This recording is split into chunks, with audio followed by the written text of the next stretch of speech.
My name is Andrew. And I'm Javier. We're both the sons of immigrants. The difference between us is that I was born after my parents arrived in this country. And I crossed the border with them when I was 4.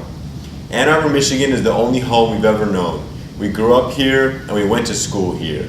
All our lives we aspired to attend the University of Michigan, and our dreams came true when we were both admitted.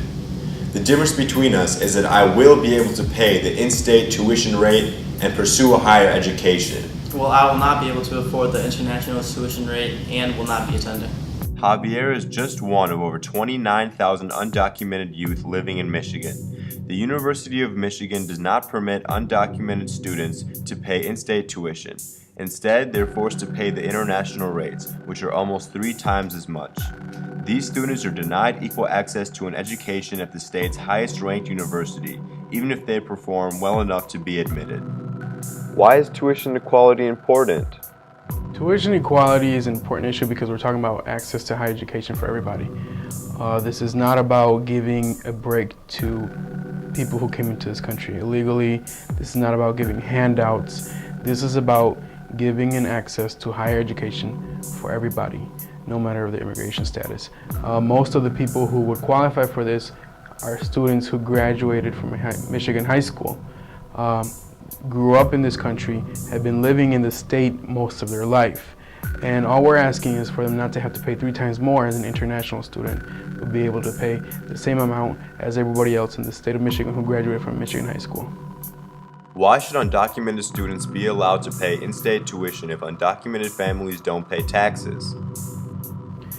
It's a myth that undocumented families don't pay taxes.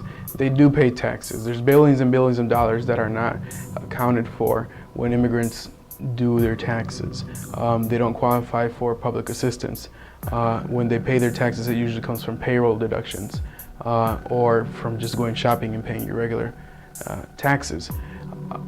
So saying that they don't pay taxes is a myth, number one.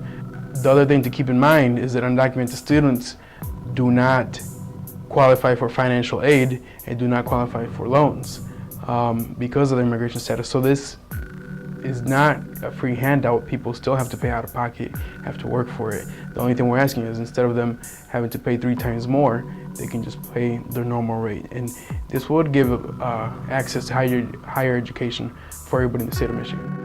The University of Michigan prides itself on being an exceptionally progressive campus. However, when it comes to tuition equality, other institutions seem to be the leaders and best. Western Michigan University offers in-state tuition rates to students with proof that they live in Michigan. Wayne State University doesn't ask for citizenship documentation, and Saginaw Valley State University allows its president to approve waivers and allow migrant workers' children to be offered in-state tuition. The University of Michigan can do the same. Make your voice heard. Contact the Board of Regents at umregents@umich.edu or call them individually, urging them to take action. For more information about how you can get involved, visit tuitionequality.org.